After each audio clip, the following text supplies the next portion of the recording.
नाज़रीन आदाब, न्यूज़ 18 उर्दू में आपका इस्तकबाल है। मैं हूं मोहम्मद वैसाल आजम और आप देख रहे हैं खबर खास। खबर खास में आज बात उस सरकार की जिसका पिछले कम से कम 10 दिनों से तो इंतजार था ही। इसका इंतजार दुनिया को भी था, पड़ोसी ममालिक को भी था और खुद अफगानिस्तान के अवाम को भी था।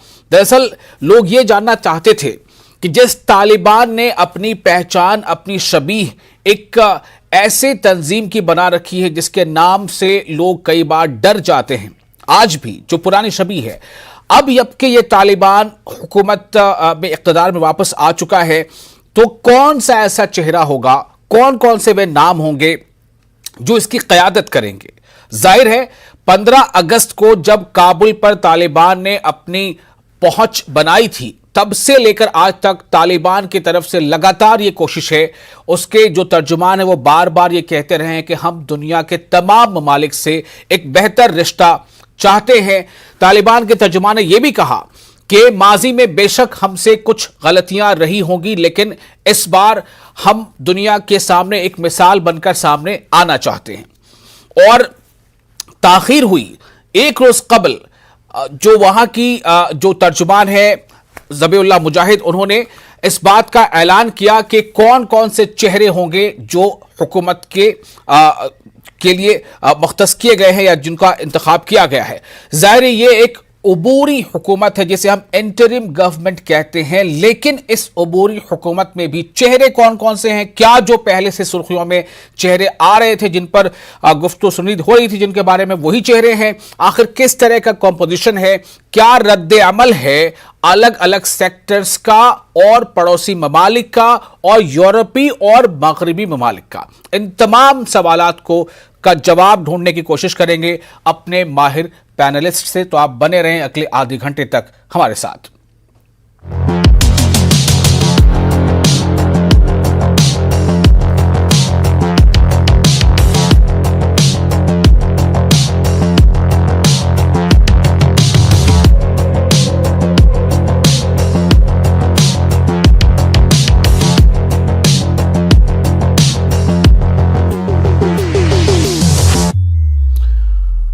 तो बन गई तालिबान की सरकार, ये है आज हमारा मौजूद, इस पर हम करेंगे सवाल जवाब। हमारे साथ पैनलिस्ट के तौर पर हमारे साथ मौजूद हैं डॉक्टर सैयद असद अब्बास, जो पॉलिटिकल एनालिस्ट हैं और आलमी उमूर के माहिर हैं। हमारे साथ है मीर अयूब अली खां, सीनियर जर्नलिस्ट, काफी तजुर्बा रहा है चूंकि इन्होंने काबुल से रिपोर्टिंग भी की है। हमारे साथ हैं कॉलोनल टीपी त्यागी, जो डिफेंस एक्सपर्ट हैं। आप तीनों का बहुत बहुत इस्तकबाल है इस खास प्रोग्राम में जिसका नाम है खबर खास। और सबसे पहले मैं आपको भी और अपने नाजरीन को भी वो चेहरे दिखाना चाहता हूं कि वो कौन कौन से अहम चेहरे हैं जिनके हाथों में हुकूमत की बागडोर है। ये आप देखिए अपने स्क्रीन पर, ये जो अहम चेहरे आपको नजर आ रहे हैं, ये है नई तालिबान सरकार में इनके ओहदे कौन कौन, ये अहम चेहरे हैं। सबसे पहली बात तो ये भी है कि जो इस सरकार के बारे में, इस इंटरिम गवर्नमेंट के बारे में बताया गया है, उसके मातहत ये बताया गया कि ये इमारात इस्लामिया अफगानिस्तान है, या दूसरी तरह से हम कह सकते हैं कि ये अफगानिस्तान इमारात इस्लामिया है, इस्लामिक एमिरेट्स ऑफ अफगानिस्तान, ये इन्होंने नाम दिया है इसका। और इसमें जो मुल्ला हसन अखुंद हैं, ये वजीर आजम बनाए गए हैं और इनके साथ डेप्यूटी जो प्राइम मिनिस्टर है उनका नाम है अब्दुल गनी बिरादर। हालांकि बहुत दिनों से चर्चा इस बात को लेकर थी कि शायद बिरादर ही वजीर आजम बने, लेकिन ऐसा नहीं हुआ है। और एक और डेप्यूटी पीएम नंबर 2 जो है उन्हें बनाया गया है अब्दुल सलाम हनफी को। ये तस्वीरें आप देख रहे हैं। इसके अलावा जो की रोल है वो है होम मिनिस्टर का, और होम मिनिस्टर के तौर पर जो नाम है वो है सिराजुद्दीन हक्कानी का। ये नाम भी कोई गैर मारूफ नाम नहीं है, बल्कि इस नाम की बहुत अक्सर खबरों में चर्चा होती है। और जो एक और नाम अहम है वो है मुल्ला मोहम्मद याकूब, जो डिफेंस मिनिस्टर के तौर पर जिन्हें जो जिम्मेदारी दी गई है। तो ये वो अहम चेहरे हैं खास तौर से। इसके अलावा भी और कुल 27 रुकनी जो है वो नामों का ऐलान किया गया है, लेकिन ये खास चेहरे हैं। वजीर आजम के तौर पर मुल्ला हसन अखुंद, और इनके दो नायब हैं, Abdul Ghani Baradar deputy prime minister एक और हैं अब्दुल सलाम हनफी, और इसके अलावा होम मिनिस्टर यानी वजीर दाखिला सिराजुद्दीन हक्कानी और वजीर दिफा के तौर पर, डिफेंस मिनिस्टर के तौर पर मुल्ला याकूब को ये जिम्मेदारी दी गई है। तो ये वो 6 चेहरे थे, 5 अहम चेहरे थे। अब मैं अपने मेहमानों के पास आता हूं और सबसे पहले अपने मेहमानों से मैं जानना चाहूंगा कि प्रोफेसर हमारे साथ जो मौजूद हैं असद साहब, मेरा सवाल पहला आपसे ये है कि क्या इसी तर्ज हुकूमत की या इन्हीं चेहरों की उम्मीद लगाई जा रही थी? सैयद असद अब्बास साहब, मेरा आपसे सवाल यह है, और जैसे ही इन नामों का ऐलान होता है तो यह खबर आ जाती है कि अमेरिका को इन नामों पर कुछ तशवीश है। जी सैयद असद अब्बास साहब। जी बिल्कुल। अगर आप सिराजुद्दीन हक्कानी का नाम देखें, जिसके सर पर 10 मिलियन डॉलर का इनाम है, FBI का one of the most wanted terrorist है, ये वही हक्कानी है जो हक्कानी नेटवर्क एक माना हुआ एक टेररिस्ट ऑर्गेनाइजेशन। उसके साथ साथ मैं आपको बता दूं, अनस हक्कानी और सिराज हक्कानी वो लोग हैं जिसने इंडियन एम्बेसी पे हमला किया था स्पेशल इकोनॉमिक जोन में। और मैं आपको एक और बात बता दूं कि इनका ऐलान कैसे हुआ, कब हुआ? जब ISI इंटर सर्विसेज इंटेलिजेंस के लेफ्टिनेंट जनरल कल पहुंचे काबुल को, उसके बाद हुआ। मैं समझता हूं कि ISI का इन्फ्लुएंस बहुत है इसमें। सिराज हक्कानी का होना, FBI मोस्ट वांटेड टेररिस्ट है जिसके ऊपर 10 मिलियन डॉलर का इनामत है। और उसके साथ साथ सवाल ये उठते हैं कि जो हैबतुल्लाह अखुंज़ादा को आपने सुप्रीम लीडर बना दिया, उसके साथ साथ एक ऐसा नाम है जो मुल्ला हसन का आता है। यह हसन जो है, एक बहुत लोग चौंक गए कि कैसे ये वजीर आजम बन गए, क्योंकि सभी लोग ये अपने जहन में रख रहे थे मुल्ला बरादर होंगे, लेकिन मुल्ला बरादर को आपने डेप्यूटी पोस्ट दिया है। उसके साथ साथ अगर देखेंगे ये जो एक कंपैरिजन आता है, जैसे हम ईरान में देखते हैं, ईरान के गवर्नेंस में अगर आप यहां पर देखें तो सुप्रीम लीडर जहां यहां पे हैबतुल्लाह अखुंज़ादा को बनाया गया है। उसके साथ साथ सवालात ये उठते हैं जब सुहेल शाहीन साहब जो प्रवक्ता हैं, जो एक स्पोक्समैन है तालिबान के, उन्होंने कहा था कि आप औरत को भी लेंगे अपने कैबिनेट में, आपके मिनिस्ट्री में, लेकिन हम ये देखते हैं कि ऑल मेल कैबिनेट है यहाँ पे। और ऐसे ऐसे नाम हैं जो पिछले तालिबान की हुकूमत जो थी उसका एक समझो एक मिरर रिफ्लेक्शन यहाँ पे दिखाई दे रहा है। ठीक है, मैं जो है इस पर अभी और मजीद गुफ्तगू करूंगा और सवाल भी करूंगा कि ये इंटरिम गवर्नमेंट है, ये उबूरी हुकूमत है, तो क्या उबूरी हुकूमत की वो शक्ल सामने आई जैसे उम्मीद की जा रही थी? मैं एक बार फिर से चाहूंगा कि ये जो अहम चेहरे हैं उनके बारे में थोड़ी सी तफसील आपको बताऊं, इनका प्रोफाइल क्या रहा है, एक एक करके स्क्रीन पर मैं वो चेहरे लाना चाहूंगा। सबसे पहले आप देखिए, ये रहबरी शूरा के सरबराह है मुल्ला हसन अखुंद। तालिबान की पिछली हुकूमत में मुल्ला हसन अखुंद जो है वो वजीर खारजा रह चुके और नायब वजीर आजम के ओहदे पर फाइज रहे। ये मुल्ला हसन अखुंद जो अभी प्राइम मिनिस्टर के तौर पर बनाए गए हैं, तालिबान के बानी मुल्ला उमर के करीबी बताए जाते रहे हैं और अमेरिका के साथ फरवरी 2020 में मुल्ला अब्दुल गनी बरादर ने अमन मुआहदे पर दस्तखत किए। ये अब्दुल गनी बरादर की ये चीजें हैं। हेरात सूबे के गवर्नर रहे हैं मुल्ला अब्दुल गनी बरादर और तालिबान फौज के सरबराह भी रह चुके हैं। इन्हें डिप्टी PM बनाया गया है। अमेरिका से अमन मुज़ाकरा टीम के अहम मेंबर ये अब्दुल सलाम हनफी डिप्टी PM के तौर पर हैं। पिछली तालिबान हुकूमत में नायब वजीर तालीम थे, मजहबी उमूर के आलिम है, काबुल यूनिवर्सिटी में ये पढ़ाते भी रहे हैं। ये हैं अब्दुल सलाम हनफी।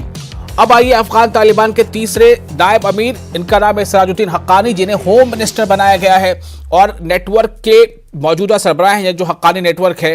गिरफ्तारी के लिए इन पर अमेरिका की तरफ से जो मदद की रकम है वो $50 लाख का इनाम बताया जा रहा है। कुछ रिपोर्ट्स में ये रकम बढ़कर भी है।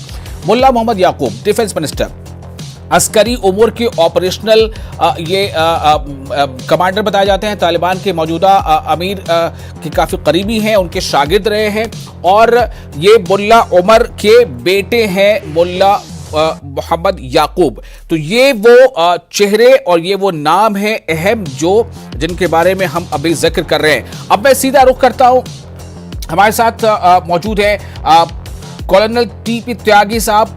त्यागी साहब, जो सवाल यहां पर उठ रहा है कि अब ये तो एक फैक्ट है कि जो अफगानिस्तान है वहां पर एक हुकूमत बन गई है, इंटरिम गवर्नमेंट बन गई है, उसमें जो चेहरे हैं उन चेहरों में, उन नामों में बहुत सारे नाम ऐसे शामिल हैं जो यूएन ने जो कुछ लिस्ट तैयार कर रखी है जिन पर पाबंदियां आयद हैं, वो नाम ऐसे हैं जो इस हुकूमत में भी शामिल हैं। तो इसे कैसे देखा जाना चाहिए, कैसे बाकी दूसरे मुल्कों को इस हुकूमत के साथ राब्ता करना चाहिए या नहीं करना चाहिए, आपकी क्या राय है? क्या देखने से सच्चाई बदल जाएगी? एक ही रास्ता है देखने का, हर तालिबान आतंकी है और जो तालिबानी सरकार बनाई है अंतरिम, ये खूंखार आतंकी है। अब आप एक ही केस ले लीजिए सिराजुद्दीन हक्कानी का, क्या ये सच नहीं है कि उसको ये पावर दे दी गई कि अब वो अफगानिस्तान के प्रोविंशियल गवर्नर्स का अपॉइंटमेंट कर सकेगा? वो व्यक्ति जिसपे 50 लाख करोड़ का जिसके सिर के ऊपर इनाम है, वो व्यक्ति जिसने इंडियन एम्बेसी के ऊपर 2008 में किया, ये सब पाकिस्तान के द्वारा करवाया गया। ये बताइए कि जब सिक्योरिटी काउंसिल में ये कहा गया था कि आप समावेशी इंक्लूसिव सरकार बनाएंगे, इसमें कोई हजारा है क्या? इसमें कोई ताजिक है क्या? इसमें कोई टेक्नोक्रेट है क्या? इसमें कोई वी मैन है क्या? तो ये तो हुई नहीं। फिर ये भी कहा गया था कि आप ह्यूमन राइट्स का ख्याल रखेंगे। आज ही 63 बच्चों को कत्ल कर दिया गया पंचशील में तालिबान के द्वारा। क्या ये ह्यूमन राइट का खुला और नंगा उल्लंघन नहीं है? तीसरी बात कि जो टेरर ऑर्गेनाइजेशन है वो आपके यहाँ से ऑपरेट नहीं करेंगे। ये कैसी सरकार इन्होंने बनाई है जिसमें खुद टेररिस्ट है और वो टेररिस्ट है, यानी कि जैसे हक्कानी नेटवर्क, क्या इनके अलकायदा से संबंध नहीं? तो फिर ये कैसे कह दे कि सिक्योरिटी काउंसिल का थोड़ा भी ख्याल रखा गया है? और सर फाइनल बात ये है कि इनको मान्यता दो या मत दो, जाहिर लोगों के सामने आप ये बात कर रहे हैं। क्या जब 1996 से 2001 का तालिबान था, क्या उसको चाइना ने, क्या उसको रशिया ने, क्या उसको अमेरिका ने मान्यता दी थी? तब तो केवल United Arab emirate, Saudi Arabia और पाकिस्तान ने मान्यता दी थी। अब पाकिस्तान के साथ में चीन भी आ गया। अब उन्हें क्या जरूरत है कि कोई मान्यता मिले या ना मिले? ये कीजिए, ये मान्यता का झगड़ा झूठा है। ये सब लोग जो बात कर रहे हैं, जाने क्यों केवल एनालिसिस कर रहे हैं, इसमें एक्ट करने की ताकत नहीं है। वो ताकत हिंदुस्तान में है और हिंदुस्तान को उसका अब इस्तेमाल करना चाहिए। देखिए, you look at it by any stretch of imagination. Everybody is saying कि अगर अफगानिस्तान को कंट्रोल करना है तो पाकिस्तान पे प्रेशर डालना पड़ेगा। पाकिस्तान पे प्रेशर इस समय अगर किसी और के द्वारा डाला गया होता तो अब तक दिख जाता। वो डालने के लिए पॉसिबल ही नहीं है, सिर्फ हिंदुस्तान डाल सकता है। और हिंदुस्तान को अब इसलिए डालना चाहिए कि पहले तो हम चुप ही रहते थे, हमको एक बैठी हुई बत्तख माना जाता था। अब पिछले कुछ सालों में अगर उरी की घटना हुई तो हमने सर्जिकल स्ट्राइक की। अगर ठीक है, अब सवाल यहां पर यह पैदा होता है, अयूब अली खान साहब हमारे साथ मौजूद है, सीनियर जर्नलिस्ट है। एक बात इस पर भी आई कि जो कोई अगर वो दहशतगर्द है या कोई जो है अपने मुल्क को दूसरी बैरूनी ताकतों से आज़ाद कराने के लिए संघर्ष कर रहा है, जद्दोजहद कर रहा है, तो उसका परसेप्शन क्या माना जाएगा? वो एक दूसरों की नज़र में क्या है और ख़ुद मुल्क के अपने लोगों की नज़र में क्या है? जो भी है, अब यहां पर यह एक हकीकत है कि अफगानिस्तान में एक अबूरी हुकूमत है और उस हुकूमत का एक वजीर आज़म है, उसका एक डिफेंस मिनिस्टर है, उसका एक एजुकेशन मिनिस्टर है, उसका एक होम मिनिस्टर है, उसके 2 डिप्टी प्राइम मिनिस्टर हैं। तो सवाल ये पैदा होता है कि अब बारी इस बात को लेकर, जिस तरह से रशिया या चाइना या पाकिस्तान ने इशारा दिया है कि वो इस हुकूमत के राब्ते में है, वो इससे अपने ताल्लुकात बहाल रखेगा, जैसा कतर या तुर्की का भी इशारा है। अमेरिका, यूरोपीय यूनियन भी ये कह रहे हैं कि हम इनके चाल ढाल को देखेंगे, फिर तय करेंगे, लेकिन हम तालिबान के साथ राब्ते में रहेंगे। मेरे अयूब अली खान साहब, मेरा सवाल आपसे ये है कि ये सिचुएशन जैसी है, एक तो अफगानिस्तान की मौजूदा हालात और उनको जो दरपेश चैलेंजेस हैं, क्या आपको लगता है कि उनसे मुकाबले के लिए, उनके सद्देबाब के लिए ये जो हुकूमत सामने आई है, ये उसको जो है वो डेडिकेट करती है कि वो ऐसा कर पाएगी? ये और दूसरा सवाल ये है कि इन्होंने जो पहला अपना पॉलिसी नामा जारी किया है, उसमें पहली बात ये कही है कि हम हर हाल में अफगानिस्तान और अफगानिस्तान अवाम की तरक्की को यकीनी बनाना चाहते हैं। अयूब अली साहब के साथ मैं आपके बारे में बता दूं कि अयूब अली खान साहब जो हैं, मीर अयूब अली खान, ये काबुल में रहकर रिपोर्टिंग भी कर चुके हैं उस वक्त जब जो कम्युनिस्ट का जो है डाउनफॉल हुआ था और नजीबुल्ला के इक़्तिदार में वहाँ जिस तरह की एक सिचुएशन बनी थी क्राइसिस की, उस दौर से ये अफगानिस्तान को बहुत करीब से जानते हैं। मीर अयूब अली खान साहब, आपका जवाब।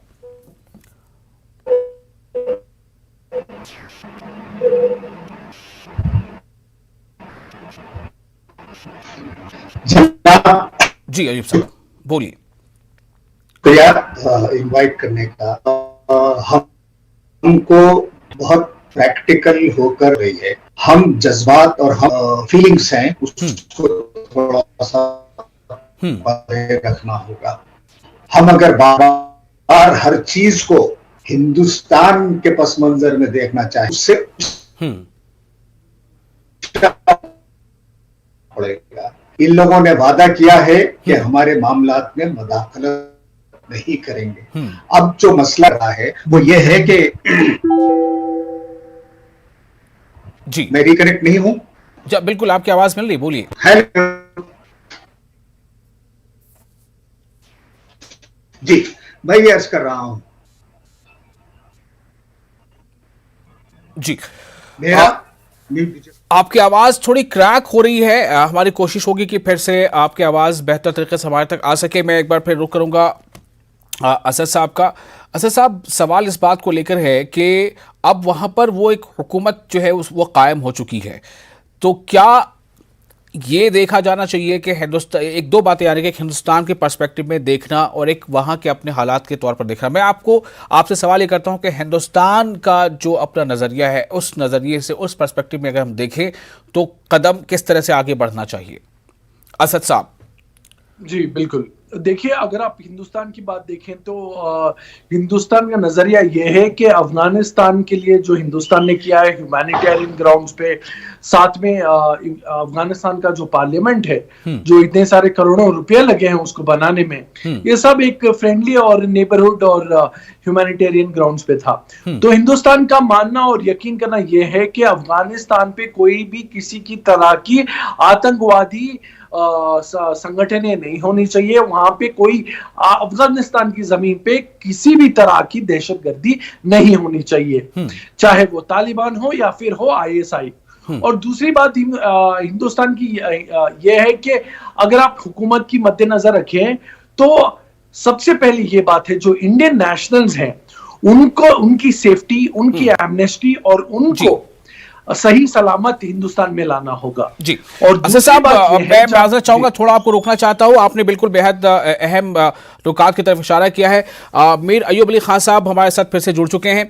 अयूब अली खान साहब, असद साहब भी कहना चाह रहे थे कि हिंदुस्तान के लिए जरूरी यही है कि अफगानिस्तान के सरजमीन का इस्तेमाल किसी भी सूरत में पड़ोसी ममालिक के लिए या किसी भी दीगर मुल्कों के लिए दहशत गर्दी के तौर पर इस्तेमाल ना हो। और इस बात का इन्होंने पहला जो अपना एलामिया एक तरह से जारी किया है, पहली काबीना के बाद पॉलिसी जो जारी की है, उसमें इसका जिक्र है कि अफगानिस्तान की सरजमीन दूसरे ममालिक के सिक्योरिटी के खिलाफ इस्तेमाल नहीं होगी। अयूब साहब, आप बोलें अब आप। जी, मेरा मानना यह है कि हिंदुस्तान में जो रिएक्शन है वो एक एक्सट्रीम रिएक्शन है और it is basically based on panic. तो मैं ये पूछना चाहूंगा कि इतना पैनिक होने की क्या वजह है? क्या तालिबान आपके दरवाजे पे खड़ा हुआ है? क्या तालिबान कश्मीर में आ चुका है या तालिबान कहीं और है? हमने हिंदुस्तान ने $2 बिलियन या $3 बिलियन का खर्चा किया हुआ है वहां इन्वेस्टमेंट, और पूरे 34 प्रोविंसेस जो हैं उन सब में कुछ ना कुछ काम किया है। बहुत अच्छी बात है। ये तो हम चाहते थे कि हमारे ताल्लुकात अफगानिस्तान से अच्छा रहे जो बरस से थे, मगर क्या आपको इतना डिपेंड होना चाहिए था अमेरिका पे आपकी अपनी सिक्योरिटी के लिए? आप क्यों इतना डिपेंड रहे? क्या वजह है? जब हिंदुस्तान, जब पाकिस्तान, अमेरिका अपना टाइम टेबल अनाउंस कर चुका था कि हम 2 साल में 3 साल में यहां से निकलने वाले हैं, तो आप कहां थे? आपके सोचने वाले, फिक्र करने वाले, पॉलिसी बनाने वाले वो लोग सब कहां थे? उन्होंने कुछ काम नहीं किया। इस वास्ते हम अपने आप को बहुत ही एक ऐसी महसूस कर रहे हैं जहां पे हम मैसूर हैं। मेरा मानना यह है कि हम कोई मैसूर नहीं है, हमको कंसर्न है और कंसर्न का रहना वाजिबी है, मगर जिस किस्म का रिएक्शन गवर्नमेंट की तरफ से और बहुत सारे लोग जो ये वो पॉलिसीज से जुड़े हुए हैं उनकी तरफ से आ रहा है, मैं उसमें यकीन नहीं रखता, क्योंकि मेरे पास में एविडेंस नहीं है। ठीक है, एक आदमी है जिसके नाम पे इतने बिलियन का $50 मिलियन का एक इनाम है, क्या आपको क्या फर्क पड़ रहा है उससे? वो तो अमेरिका को डील करना चाहिए। ये टेररिस्ट ऑर्गेनाइजेशन नहीं है तालिबान। आपके समझ में क्यों नहीं आ रही है बात? उसमें से चंद लोग हैं जिनको टेररिज्म का वो लिखा हुआ है, टैग जरूर होगा, और ये खुद अमेरिका निकालेगा। क्या एक छोटा सा रिएक्शन एक बात असद अब्बास, एक छोटा सा आपकी बात पर रिएक्शन देना चाह रहे हैं। असद, जल्दी बोलिए। जी जल्दी बोलता हूं मैं 30 सेकंड में। सबसे पहले तो ये बात है, क्यों नहीं पैनिक होगा हिंदुस्तान जनाब अयूब साहब, जब आप सिराजुद्दीन हक्कानी है, हक्कानी नेटवर्क ने खुद कबूल किया, जब इंडियन एम्बेसी पे उन्होंने हमला किया था स्पेशल इकोनॉमिक जोन में, आप उनको इंटीरियर मिनिस्टर बना देते हो, होम मिनिस्टर बना देते हो, तो ये कहां का इंसाफ? और कैसे आप क्लीन चिट दे सकते हैं तालिबान को, जो खुद सिराजुद्दीन हक्कानी जो एक टेररिस्ट है? आप कैसे झुका सकते हो इस बात को? मुझे कंप्लीट करने दीजिए अयूब साहब, कंप्लीट करने दीजिए। सिराजुद्दीन हक्कानी ने खुद कबूल किया है जो इंडियन एम्बेसी पे उसने हमला किया था हक्कानी नेटवर्क से, तो उसको आप होम मिनिस्टर बनाते हो, कहते हो को पैनिक ना करे, तालिबान को आप क्लीन चिट देते हो। अरे सिराजुद्दीन एक बोनाफाइड टेररिस्ट है। जी चलिए, आपका ऑब्जेक्शन हो गया, अयूब साहब जवाब दीजिए। ये कह रहा है असद साहब, मैं आपकी बात से मुत्तफिक हूं कि ये लोगों पे इनामात हैं, ये लोग टेररिज्म में इन्वॉल्व हैं, मगर मैं आपसे सवाल पूछना चाह रहा हूं कि क्या हिंदुस्तान की वजारत अगर आप बनाएंगे तो अफगानिस्तान से मशवरा करेंगे, अमेरिका से मशवरा करेंगे, पाकिस्तान से करेंगे, आप अपनी तौर पर खुद बनाएंगे हुकूमत? अब ये हिंदुस्तान पे मुनहसिर है कि वो उनसे डील करता है या नहीं करता। हम इतने परेशान और इतने गुस्से में क्यों हैं? Why are we so perturbed? मेरे को वजह समझ में नहीं आती। हक्कानी से आप डील कीजिए, आप अपनी शरायत रखिए, अब तो बात करना ही है आपको, कोई और रास्ता तो है नहीं आपके पास में। हुकूमत का ऐलान हो चुका है, अब आप हुकूमत से डील करेंगे या उसमें सिर्फ कीड़े निकालते रहेंगे? ये मेरा सवाल है। अगर अफगानिस्तान की हुकूमत में आप मिनिस्ट्री एक टेररिस्ट को देते हो तो गुस्सा नहीं आता, आएगा तो क्या आएगा भाई साहब? ये सिराजुद्दीन ने गुस्से में आने से कोई को और कबूल किया है हक्कानी नेटवर्क का, गुस्सा आएगा? गुस्सा अमेरिका का क्यों नहीं आया? गुस्सा अमेरिका क्यों वहां से भागकर चला गया? अमेरिका क्यों छोड़कर चला गया? क्यों इनके हाथों में इख्तियार देकर चला गया? सवाल तो इस बात को लेकर उठ रहा है। मेरा मामूली सा सवाल है असद साहब, तो मेरी मामूली सी दरख्वास्त है आपसे कि मैं ये बोल रहा हूं कि अगर आप इतना गुस्से में अगर हैं तो फिर डील कैसे करेंगे? आप कोई रास्ता निकालिए ना, रास्ता निकालना होगा। ये अहम बात है जिसकी तरफ टीपी त्यागी साहब ने इशारा किया कि या तो हिंदुस्तान को ये देखना होगा कि क्या हमारे अंदर ये सलाहियत है कि हम अपने आसपास मौजूद जो एक संभावित, यानी जिस बात का एक खदशा है कि एक टेरर हो सकता है, उससे क्या हम खुद निपट सकते हैं, या फिर ये कि ये देखा जाना होगा कि अभी भी वेट एंड वॉच। अगर वेट एंड वॉच अभी भी है तो फिर ये वेट एंड वॉच आगे कब तक? बहुत शुक्रिया आप तमाम लोगों का इस खास मौजू पर अपना वक्त देने के लिए। हमारे पास वक्त की कमी, इजाजत चाहूंगा। नाज़रीन आपका भी शुक्रिया, मेहमान आप तमाम लोग मेहमानों का शुक्रिया अदा।